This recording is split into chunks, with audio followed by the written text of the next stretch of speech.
Rabotai, excellente journée. Tov en hébreu, 17.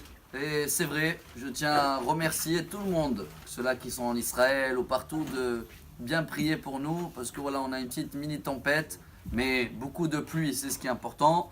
Et c'est aussi les initiales de la paracha, Shmot, c'est les initiales, Sheyered Maim Ve'en Ta'anit. S'il va pleuvoir, il n'y a plus de jeûne. Les rabbins, ils voulaient annoncer un jeûne la semaine prochaine, mais grâce à Dieu, pour l'instant, bravo à tous pour cette pluie. Et pour rester lié à notre paracha, chers amis, et aujourd'hui c'est un message formidable. Vous savez combien des messages et des halachot on doit appliquer dans chaque histoire, surtout quand c'est le début de notre histoire. Je pense qu'avec ce Shabbat, comme c'est l'hiver ici, et en France et en Angleterre et tout, j'ai vu que c'est vraiment beaucoup aussi des tempêtes là-bas, donc chacun il va avoir le temps de réviser toute l'histoire. On va juste attraper un petit point. Quand Hachem il vient dire à Moshe avec l'histoire de buisson ardent, on dit en français, le sné, va sortir mon peuple, Moshe refuse au début. Et Moshe même il dit une phrase dans la Torah, Vehen lo ya'aminu li velo yishmi'u bekoli. Mais ils vont pas y croire. Alors Hachem il le dit, Mazé Beatra, tu as quoi dans la main? Vayomer Mate. Moshe le répond, il dit voilà, j'ai mon bâton. Alors Hachem il le dit, Ashlech et Matecha, jette ton bâton. Vaïl et Nahash, c'est devenu un serpent.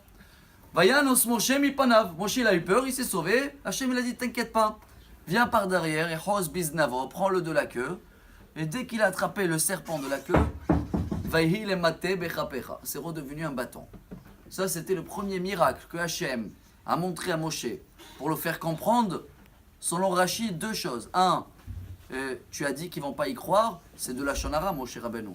Comment tu sais qu'ils vont pas y croire? Et même si c'est vrai, faut pas le dire. Donc le serpent rappelle la faute du serpent, le premier qui a fait de la Shonara par rapport à Adam et Ève. Mais le deuxième message est magnifique. Quand Hachem il le dit, c'est quoi dans ta main? C'est le seul mot dans la Torah qui est écrit deux mots, mais on le lit en un mot. Ma-zé, c'est quoi? Dans tous les Sefer Torah, c'est marqué ensemble. Même Zaine, Mazé. Alors ce matin, dans le cours, on avait vu que Mazé en un seul mot, c'est un valeur numérique de 52. Ça veut dire les enfants, fils, Ben. Il y a un message d'éducation de folie pour nous.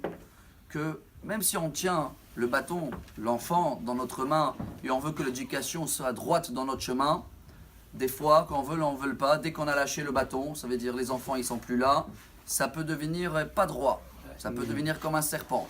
Mais voilà le médicament, voilà la solution, la Torah nous donne. Qu'est-ce que fait? Ne viens pas face à lui, viens par derrière, suis-le dans son chemin, et hop, il va redevenir un bâton. C'est ce qu'il dit le roi Salomon. On termine avec Michelet. Comment on dit Michelet en français? Michelet, proverbe 22. Hanoch lanar alpi darko, gam ki askin lo yassur mimena.